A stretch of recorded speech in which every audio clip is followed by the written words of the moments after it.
পশ্চিমবঙ্গের সরকারি কর্মচারীদের প্রতিবাদ তো এখন আলোচনার কেন্দ্রবিন্দুতে। কিন্তু ঠিক কী কারণে এই প্রতিবাদ? তাদের দাবিগুলোই বা কী?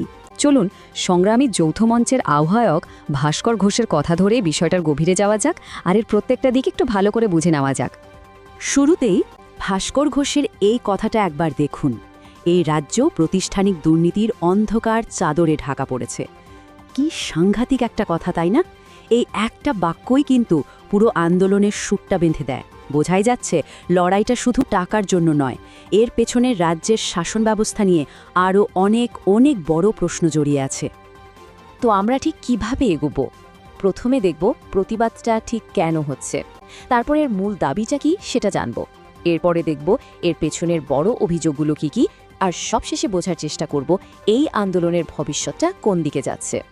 প্রথমেই যে প্রশ্নটা মাথায় আসে তা হলো ঠিক এখনই কেন? দেখুন, শহীদ মিনারের এই সমাবেশটা কিন্তু হুট করে হয়নি। এটা আসলে ৩ বছর ধরে চলা একটা লম্বা লড়াইয়েরই একটা অংশ। কিন্তু বিধানসভা ভোটে ঠিক মুখে এমন একটা পদক্ষেপ, এটা যে সরকারের উপর চাপ বাড়ানোর একটা ক্যালকুলেটেড মুভ, তা নিয়ে কোনো সন্দেহ নেই। এই প্রতিবাদের নেতৃত্বে আছে সংগ্রামী যৌথ মঞ্চ। তাদের মূল লক্ষ্যটাই হল বকেয়া ডিএ সহ আরও বেশ কিছু দাবি নিয়ে রাজ্য সরকারের বিরুদ্ধে একজোট হয়ে আওয়াজ তোলা। আর তারা খুব ভালো করেই জানে যে এর জন্য এই সময়টা কতটা গুরুত্বপূর্ণ। আচ্ছা, এবার আসা যাক একদম মূল দাবিতে, মানে যেটার জন্য এত কিছু, মহার্ঘ ভাতা বা ডিএ। তো এই ডিএর অঙ্কটা ঠিক কত, যার জন্য এত বড় একটা আন্দোলন তৈরি হলো? তবে তার আগে চলুন খুব সহজ করে বুঝে নিই এই মহার্ঘ ভাতা বা ডিএ জিনিসটা আসলে কি। দেখুন, বাজারে যখন জিনিসপত্রের দাম বাড়ে, মানে মুদ্রাস্ফীতি হয়, তখন সেই বাড়তি খরচের সাথে তাল মেলানোর জন্য সরকারি কর্মচারীদের বেতনের সঙ্গে একটা অতিরিক্ত টাকা দেওয়া হয়। এটাই হলো ডিএ, মানে ইনফ্লেশনের ধাক্কাটা সামলানোর একটা উপায়। এদের মূল দাবিটা হলো 40%।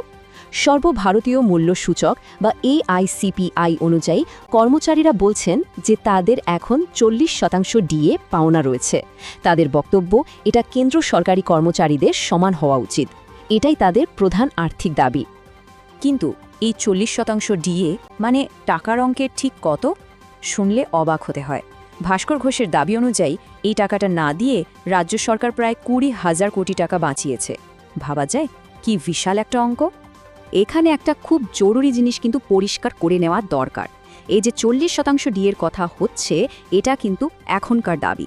এর সঙ্গে সুপ্রিম কোর্টে যে পুরনো একটা মামলা চলছে, তার কিন্তু কোনো সম্পর্ক নেই। ওই মামলাটা ছিল আগের বেতন কাঠামো বা রূপা অনুযায়ী বকেয়া নিয়ে, আর সেই টাকার অঙ্কটা ছিল আরও অনেক বেশি, প্রায় 40,000 কোটি টাকা। তার মানে এই দুটো লড়াই কিন্তু সম্পূর্ণ আলাদা। আমরা শুরুতেই বলছিলাম না যে এই আন্দোলনটা শুধু ডিএর মধ্যে আটকে নেই?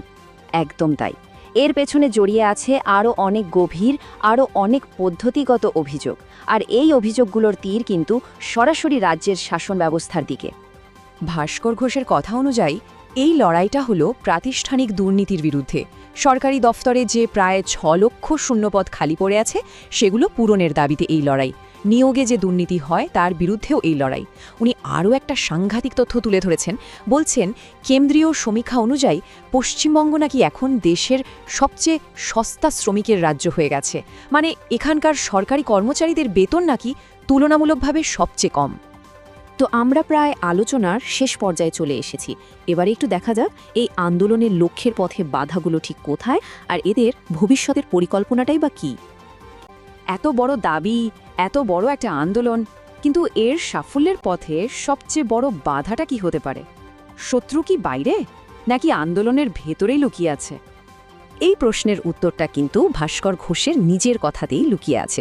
উনি একদম পরিষ্কার করে বলছেন, মূল বাধাটা হলো কর্মচারীদের নিজেদের মধ্যকার রাজনৈতিক বিভাজন।